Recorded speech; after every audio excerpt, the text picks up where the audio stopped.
আজ আমরা এমন একটা বিষয় নিয়ে কথা বলতে যাচ্ছি যা বলতে গেলে লক্ষ লক্ষ মানুষকে প্রভাবিত করে, কিন্তু এটা নিয়ে খোলাখুলি কথা বলতে অনেকেই বেশ অস্বস্তি বোধ করেন।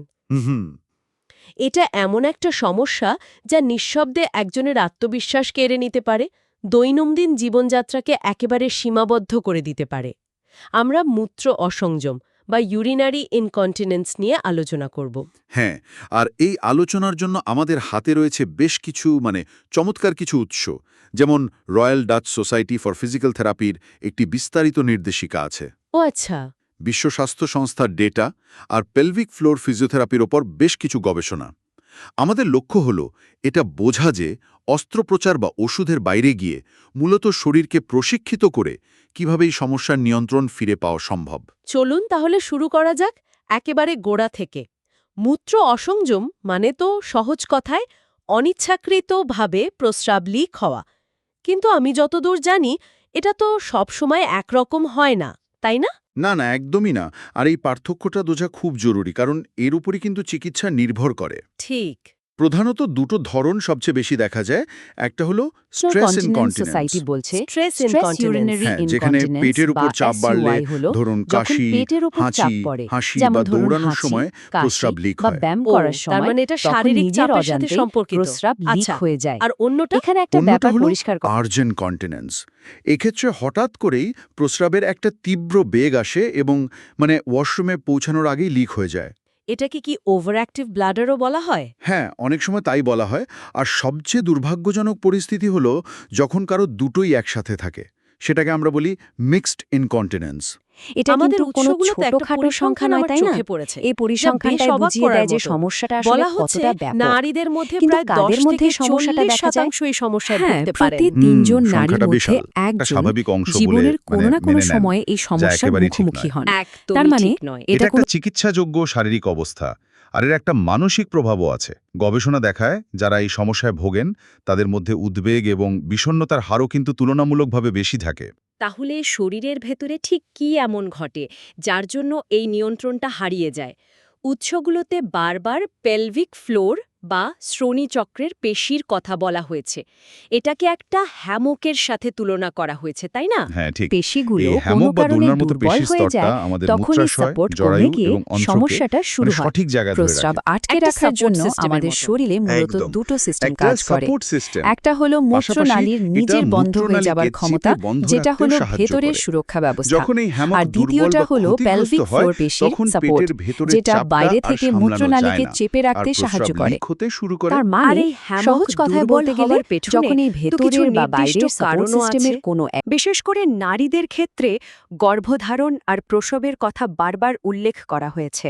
ঠিক, গর্ভধারণ এবং স্বাভাবিক প্রসবের সময় এই পেশি আর লিগামেন্টগুলোর ওপর অনেক চাপ পড়ে, যা সেগুলোকে প্রসারিত করে, দুর্বল করে দিতে পারে। ও, এছাড়াও বয়স বৃদ্ধি, স্থূলতা, বিশেষ করে যখন BMI 30-এর বেশি, এবং দীর্ঘস্থায়ী কাশিও এর ঝুঁকি অনেক বাড়িয়ে দেয়। আর পুরুষদের ক্ষেত্রে ব্যাপারটা কেমন? তাদের সমস্যাটা কি অন্য কোনো কারণে হয়? পুরুষদের ক্ষেত্রে বলতে গেলে প্রায় একচেটিয়াভাবে এর কারণ হল প্রস্টেট গ্রন্থির সার্জারি। ও আচ্ছা, প্রস্টেট সার্জারি। হ্যাঁ, অপারেশনের সময় মূত্রনালীকে নিয়ন্ত্রণকারী যে স্ফিংক্টার পেশি, সেটা ক্ষতিগ্রস্ত হতে পারে। তবে এখানে একটা বেশ মজার ব্যাপার আছে। কি রকম? উৎসগুলো বলছে যে পুরুষরা অপারেশনের আগে থেকেই পেলভিক ফ্লোরের ব্যায়াম শুরু করেন, তারা অপারেশনের পর অনেক দ্রুত নিয়ন্ত্রণ ফিরে পান। বাহ, এটা তো একটা অসাধারণ প্রতিরোধমূলক ব্যবস্থা। একদম। তার মানে যেহেতু সমস্যাটা মূলত পেশি আর এর সাপোর্টের সাথে জড়িত, তাই সমাধানটাও সেখানেই লুকিয়ে আছে। এই কারণেই ফিজিওথেরাপি এত গুরুত্বপূর্ণ একটা ভূমিকা পালন করে। ঠিক তাই। এটা কোনো ম্যাজিক নয়, এটা হলো শরীরকে নতুন করে প্রশিক্ষণ দেওয়া। এর দুটো মূল ভিত্তি আছে।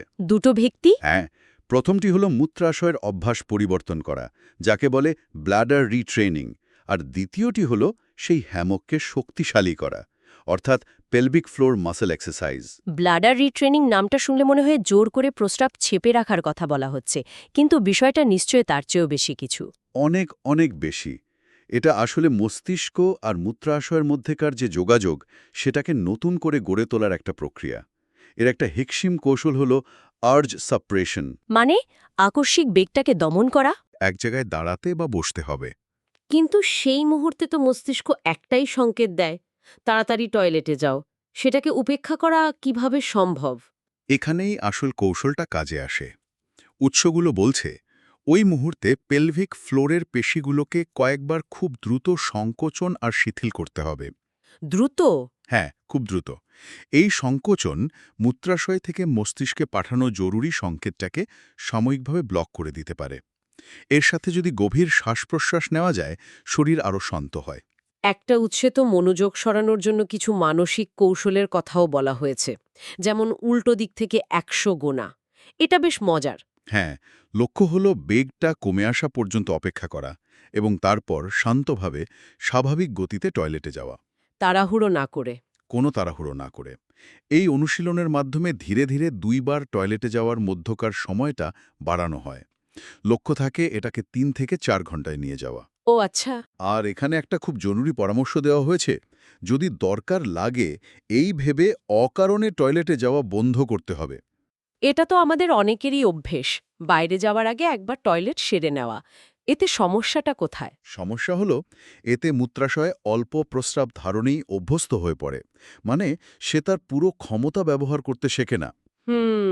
ফলে এটি পূর্ণ হওয়ার অনেক আগেই মস্তিষ্ককে সংকেত পাঠাতে শুরু করে, যা সমস্যাকে আরও বাড়িয়ে তোলে।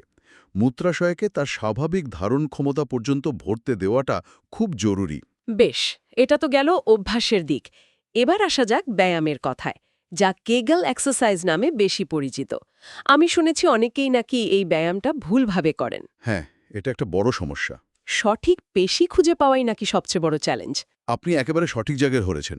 এখানেই একজন বিশেষজ্ঞ ফিজিওথেরাপিস্টের আসল ভূমিকা। অনেকেই ভুল করে পেটের, নিতম্বের বা উরুর পেশি ব্যবহার করেন, যা কোনো কাজেই আসে না।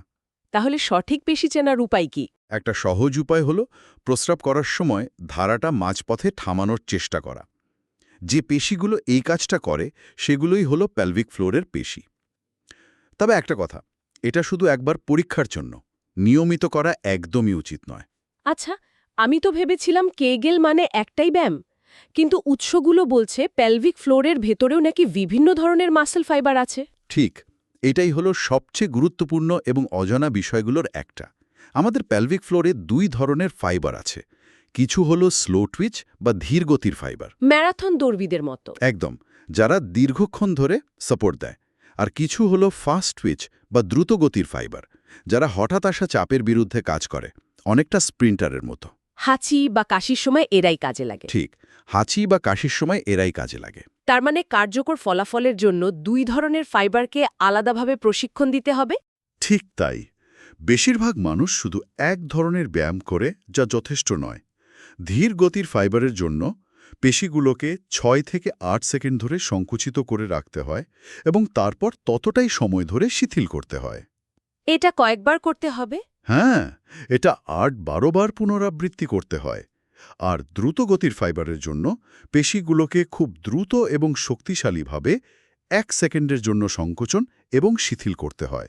দুটো ব্যায়ামই খুব জরুরি। উৎসগুলোতে দ্য ন্যাক নামে একটা বিশেষ কৌশলের কথা বলা হয়েছে। শব্দটার মানে তো বিশেষ দক্ষতা। এটা কি? এটা একটা অসাধারণ প্রতিরোধমূলক কৌশল। এর মূল ধারণাটা হলো, যে কাজগুলো পেটে চাপ সৃষ্টি করে, ধরুন কাশি দেওয়া, হাঁচি দেওয়া বা মাটি থেকে ভারী কিছু তোলা, সেই কাজটা করার ঠিক আগে এবং করার সময় ইচ্ছেকৃতভাবে পেলভিক ফ্লোরের পেশিগুলোকে সংকুচিত করা। বাহ, এটা তো দারুণ। তার মানে দুর্ঘটনা ঘটার আগেই শরীরকে প্রস্তুত করে নেওয়া। এটা তো একটা অভ্যাসের ব্যাপার, তাই না? অনেকটা রিফ্লেক্সের মতো তৈরি করে নেওয়া। একদম। প্রথম দিকে এটা সচেতনভাবে করতে হয়, কিন্তু নিয়মিত অনুশীলনের মাধ্যমে মস্তিষ্ক এবং পেশির মধ্যে এমন একটা সংযোগ তৈরি হয় যে চাপের মুহূর্তে শরীর নিজে থেকেই এই প্রতিরক্ষা ব্যবস্থাটা চালু করে দেয়। এটা শুধু পেশি শক্তিশালী করার চেয়েও বেশি কিছু। হ্যাঁ, এটা হলো সঠিক সময়ে সঠিক পেশিকে ব্যবহার করার দক্ষতা অর্জন করা। তাহলে একজন ব্যক্তি যখন ফিজিওথেরাপিস্টের কাছে যান, তখন পুরো প্রক্রিয়াটা কেমন হয়? নিশ্চয়ই তাকে প্রথম দিনে একগাদা ব্যায়ামের তালিকা ধরিয়ে দেওয়া হয় না। না না, একেবারেই না। প্রথমে একটা বিস্তৃত মূল্যায়ন করা হয়। রোগীর সম্পূর্ণ ইতিহাস শোনা হয়, তারপর শারীরিক পরীক্ষার মাধ্যমে পেলভিক ফ্লোরের কার্যকারিতা পরীক্ষা করা হয়। আর সবচেয়ে গুরুত্বপূর্ণ টুলগুলোর একটি হল ব্লাডার ডায়েরি। ব্লাডার ডায়েরি এটা কি? রোগীকে কয়েকদিন ধরে একটা ডায়েরি রাখতে বলা হয়, যেখানে তিনি কখন কি পরিমাণ তরল পান করছেন, কখন প্রস্রাব করছেন, কখন বেগ আসছে এবং কোন পরিস্থিতিতে লিক হচ্ছে সবকিছু লিখে রাখেন। এটা তো একটা গোয়েন্দার নোটবুকের মতো। ঠিক তাই। এই ডায়েরিটা থেকে সমস্যার আসল কারণ, ধরন এবং প্যাটার্ন পরিষ্কারভাবে বোঝা যায়, যা একটা কার্যকর চিকিৎসা পরিকল্পনা তৈরি করতে খুব সাহায্য করে। এই তথ্যগুলো হাতে পাওয়ার পর চিকিৎসা শুরু হয়, কিন্তু মানুষের তো ধৈর্য কম, তারা দ্রুত ফল চায়। সাধারণত উন্নতি দেখতে কত সময় লাগতে পারে? এখানে বাস্তববাদী হওয়াটা জরুরি। উৎসগুলো বলছে সাধারণত 6 থেকে 8 সপ্তাহের মধ্যে উন্নতি চোখে পড়তে শুরু করে। 6 থেকে 8 সপ্তাহ? হ্যাঁ, তবে সর্বোচ্চ ফল পেতে 3 মাস বা তারও বেশি সময় লাগতে পারে। একটা পূর্ণাঙ্গ চিকিৎসা কার্যক্রম তো 3 থেকে 6 মাস পর্যন্ত চলতে পারে। আমি রোগীদের প্রায়ই বলি, এটা একটা বাদ্যযন্ত্র শেখার মতো। বাহ, সুন্দর তুলনা। প্রথম কয়েক সপ্তাহ খুব কঠিন লাগে, কোনো সুরই ওঠে না, কিন্তু ধৈর্য ধরে অনুশীলন চালিয়ে গেলে কয়েক মাস পর আপনি একটা পুরো গান বাজাতে পারবেন। আর একবার শিখে ফেলার পর কি এটা ছেড়ে দেওয়া যায়, নাকি সারা জীবন চালিয়ে যেতে হয়? এটা একটা জীবনব্যাপী রক্ষণাবেক্ষণে দিশায়। ভালো ফল পাওয়ার পর ব্যায়াম পুরোপুরি বন্ধ করে দিলে সমস্যা আবার ফিরে আসতে পারে। তার মানে এটা অনেকটা দাঁত ব্রাশ করার মতো। একদম। সুস্থ থাকার জন্য যেমন প্রতিদিন করতে হয়, এটাও তেমনি দৈনন্দিন রুটিনের একটা অংশ করে নিতে হয়। তাহলে এই পুরো আলোচনার সারমর্ম করলে যা দাঁড়ায় তা হল, মূত্র অসংযমের মতো একটি ব্যক্তিগত এবং হতাশাজনক সমস্যার জন্য অত্যন্ত কার্যকর, নিরাপদ এবং অস্ত্রোপচারবিহীন একটি সমাধান রয়েছে। হুম, মূল বিষয়টা হল নিজের শরীরের নিয়ন্ত্রণ নিজের হাতে ফিরিয়ে নেওয়া। ঠিক।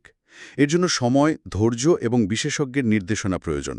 কিন্তু এর মাধ্যমে জীবনযাত্রার মানে যে অবিশ্বাস্য পরিবর্তন আনা সম্ভব, তা আমাদের উৎসগুলো স্পষ্টভাবে প্রমাণ করে। লজ্জায় লুকিয়ে না থেকে সাহায্য চাওয়াটাই হল প্রথম এবং সবচেয়ে গুরুত্বপূর্ণ ধাপ। আর এটা শুধু একটা বিচ্ছিন্ন পেশির ব্যায়াম নয়, বরং পেলভিক ফ্লোর, পেটের মূল পেশি এবং শ্বাস-প্রশ্বাসের মধ্যে যে একটা গভীর সংযোগ আছে, সে পুরো সিস্টেমটাকে উন্নত করার একটা উপায়। একেবারে। এই আলোচনা থেকে আমার মনে একটা প্রশ্ন আসছে। আমাদের উৎসগুলো মূলত পেশি প্রশিক্ষণ এবং অভ্যাস পরিবর্তনের যান্ত্রিক দিকগুলোর উপর জোর দিয়েছে। কিন্তু আমরা এটাও জানি যে এই সমস্যার সাথে উদ্বেগ ও মানসিক চাপের একটা গভীর সম্পর্ক রয়েছে। হ্যাঁ, তা তো আছেই। তাহলে ভাবার বিষয় হল, এই শারীরিক থেরাপির পাশাপাশি যদি মননশীলতা বা মেডিটেশনের মতো মানসিক চাপ কমানোর কৌশলগুলো যোগ করা হয়, তাহলে কি তার রোগীর নিয়ন্ত্রণ এবং সামগ্রিক জীবনযাত্রা